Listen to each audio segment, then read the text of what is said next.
स्वभावचिन्मयानन्दं कृपापूर्णं जगत्पतिं हरिषड्वर्गजेतारं नित्यानन्दगुरुम्. From intellectual understanding, you can take a jump to an experience. So many moments, very precious moments. When you take jump from greed to fear, means Muladhara Chakra to Swadhisthana Chakra. Muladhara is greed, lust. Swadhisthana is fear. And from fear to Ori, means Swadhisthana to Manipuraga. From Manipuraga to Anahata, Ori to the low energy, asking for attention, love from others. And from Anahata to Vishuddhi, instead of asking love from others, radiating enmity towards others, jealous. And from jealousy comes ego, means that from Vishuddhi jump to Anya, next chakra. From Anya to Sahasrara, from ego comes discontentment. In every jump from one chakra to other chakra, in every shift, you unclutch. Every shift, every moment can be used to get centered in your center. It can be used for enlightenment. Mahadeva is giving you so many techniques, so many methods to center yourself during every shift. See, during every shift, you go to the high energy, the intense, highest frequency of your being. Only then you settle down. It will be like a big peak before you touch the valley. From lust to fear, even that experience will be peak. You will reach the peak of that lust, that ecstasy, the peak. Only then you will fall to a valley of fear or guilt. Then from that valley, again you will reach the peak of fear. Only then you will fall into the worrying, bothering about the future. It will be like always a peak intense experience before you shift to the other emotion, to the other chakra. Here Mahadeva is giving you beautiful technique to use all those moments, all those unclutching moments, all those shifting moments, to take a quantum jump into the center, into the Atman. See, when you change from first gear to second gear, you unclutch. Unclutching means that you have to pass through the neutral zone.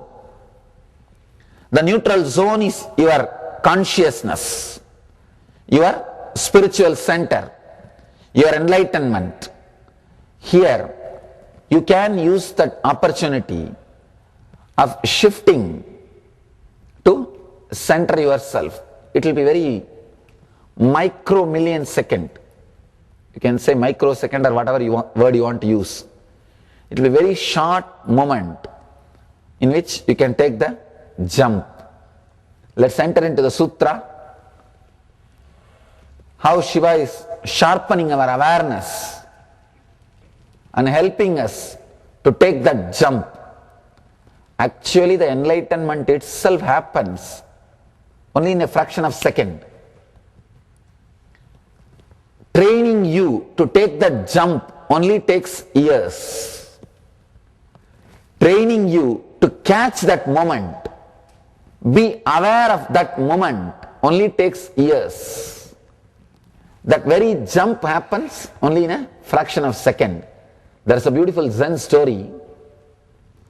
One Zen nun, she was fetching water from monastery well to her room in a bamboo stick. 2 pots have been put, 2 sides, and she was carrying water from the well. When she was walking, it was night.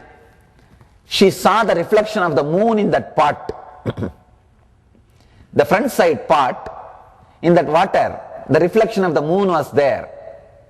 She was just so feeling in tune or connected with that reflection, with that beautiful nature. She was just completely connected to that beautiful scene and walking. She was just gazing at that moon's reflection in that water. She was walking. Suddenly, that bamboo broke. Pot fell and broke. The story says she became enlightened. She says, I was so completely connected to that picture, to that beautiful reflection of the moon, there was nothing else in my mind. When the bamboo broke and the pot broke, fell and broke, when that reflection disappeared, something in me broke and I have disappeared. You see, we can also fetch water from well, carry in the bamboo, and if you want you can break also, but nothing else will happen except wasting a bamboo and two pots. It's not that everybody will have the same experience. How it happened for her? Because she was ready. Her consciousness was in such high, intense frequency. She was able to catch that shift. When that shift happened,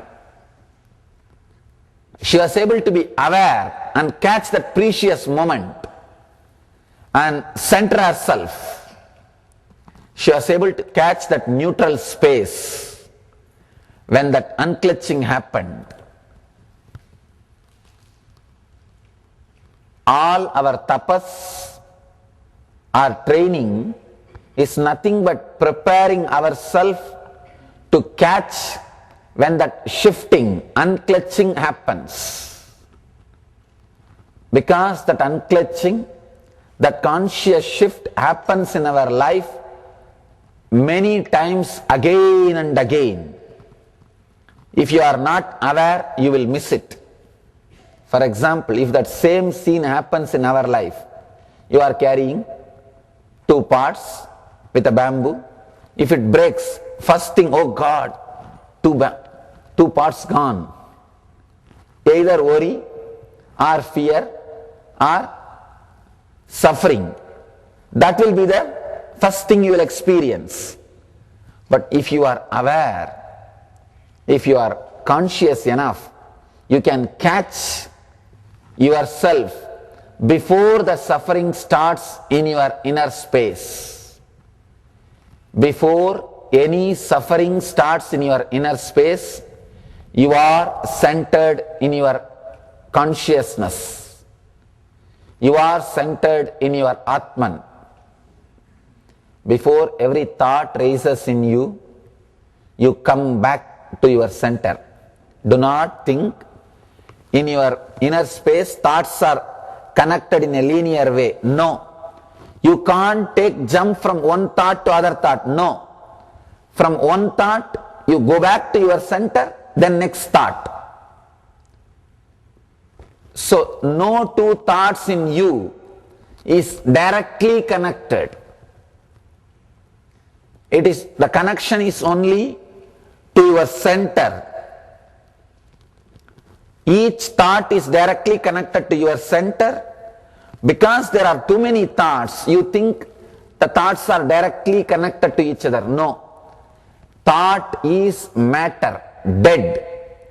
Dead things cannot connect with each other. I always tell people, two disciples connecting with each other only will create more nuisance. As long as you are directly connected to Master, you are safe. If you are connected to each other, you will vomit your unconscious poison upon each other, and both will go down. I have seen disciples, when they talk to each other, When they try to develop some relationship, gone. Both of them have lost. Because with your unconscious, what you judge about you, master and other things will be naturally unconscious, will be poisonous. Because you are putting your unconscious on him. And the other person is also in tune with you. See, disciple falling in tune with the master only will be very difficult, because I am talking in totally different language, different space. But you falling in tune with the disciple, other disciple is easy, because both of you are in the same space. Both of you are in same, talking in same language. So you feel connecting with your brother disciple is lot more easy than connecting with the master. You always choose easy path. You always choose easy path. I have seen people connecting with the brother disciples. When you connect with other disciples, you are gone. I always tell people, if your connection enriches your devotion or the respect to the master, then it is connection with the master, through the master. Without that, if you directly connect, you are in trouble. You will create trouble for yourself and for the other person. All failures, when I say all, I mean capital A-L-L. All failures are because disciples relating with the disciples without having direct connection with the master. When you directly relate with the master, the relationship will be strong, and every connection it will create a chance, opportunity for you to take a quantum jump into the enlightenment. But when connection is between the disciple and disciple, it's like a connection between dead matter and the dead matter. When two dead things connect with each other, it will create only more poison. It will vomit only more poison. The more poison means more trouble. स्वभावचिन्मयानन्दं कृपापूर्णं जगत्पतिं हरिषड्वर्गजेतारम्